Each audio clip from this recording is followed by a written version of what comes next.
Bonjour, bienvenue sur DigiSchool, je suis Ali Rachini, votre enseignant chimie physique niveau bac. Et aujourd'hui, on va travailler ensemble comment déterminer le pH d'une base forte.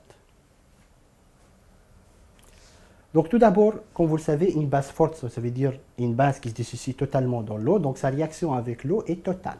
Donc si on prend une base, en le mettant dans l'eau, on va avoir du BH+, plus H-. Donc là, vous avez bien sûr de l'eau avec. Donc la réaction est totale, on mettra une seule flèche dans ce sens-là. Dressons maintenant un tableau d'avancement. Donc à l'instant T, le moment où on va introduire la base dans l'eau, donc on a un certain nombre de moles de la base. On a 0 au niveau du pH+, parce qu'on n'a pas encore formé de la base. Et on va considérer H- égale 0 en négligeant l'autoprotolyse de l'eau. Donc à un instant T, on va avoir N-X, on va perdre une quantité de moles de B. On va former XBH+, et XH-. L'état final, bien sûr, on considère la réaction totale, ça veut dire ici on n'a presque plus rien. On va avoir NBH+, et NH-. Nous, on va s'intéresser dans ce cas-là aux H- qui vont nous permettre dans la suite de déterminer le pH de la solution en fonction de la concentration de l'acide. Donc bien sûr, le volume dans ces cas-là est considéré constante, ça veut dire qu'on n'a pas une variation très importante du volume de la solution. Et comme vous voyez à l'état final, donc le NH-, le nombre de moles H- est égal au nombre de moles de base introduits en début de réaction. Donc on peut, à partir de ça, on peut dire que la concentration en ion H- égale la concentration de la base elle-même, égale la concentration C définie précédemment.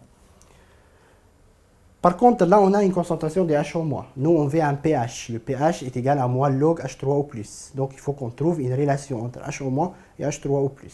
Heureusement, on a ce qu'on appelle la constante, le produit ionique de l'eau, qui est défini par concentration H3O+ multiplié par concentration de H- égale Ke, égale 10-14 à 25 degrés. Donc, on va considérer qu'on est à 25 degrés. Ça nous permet de déterminer la concentration H3O+, qui est égale à Ke sur H-. Donc, ça nous fait Ke sur C, sachant que C a été déterminé ici. Ainsi, en faisant le pH qui est égal à moins log H3O+, ça veut dire moins log Ke sur C, donc moins log 10-14 sur C, et ce qui nous ramène à déterminer le pH qui est égal à 14 plus log C. Ça veut dire, pour une base forte, quand vous le mettez dans l'eau, le pH de la solution peut être déterminé en utilisant cette expression pH égale 14 plus log C. Donc imaginons qu'on a une base à une concentration de 10-3, vous faites pH égale 14 plus log de 10-3, qui est égal à moins 3, donc 14 moins 3, ça vous fait un pH 11, et c'est ce qui est logique parce que c'est une solution basique, donc son pH s'approche du 14, ça veut dire qu'il a un pH supérieur à 7. Donc en conclusion de cette vidéo, je vous ai présenté comment déterminer le pH d'une solution basique pour une base forte. Je vous invite à bien regarder la vidéo concernant la détermination du pH pour un acide fort, et je vous dis à bientôt sur DigiSchool.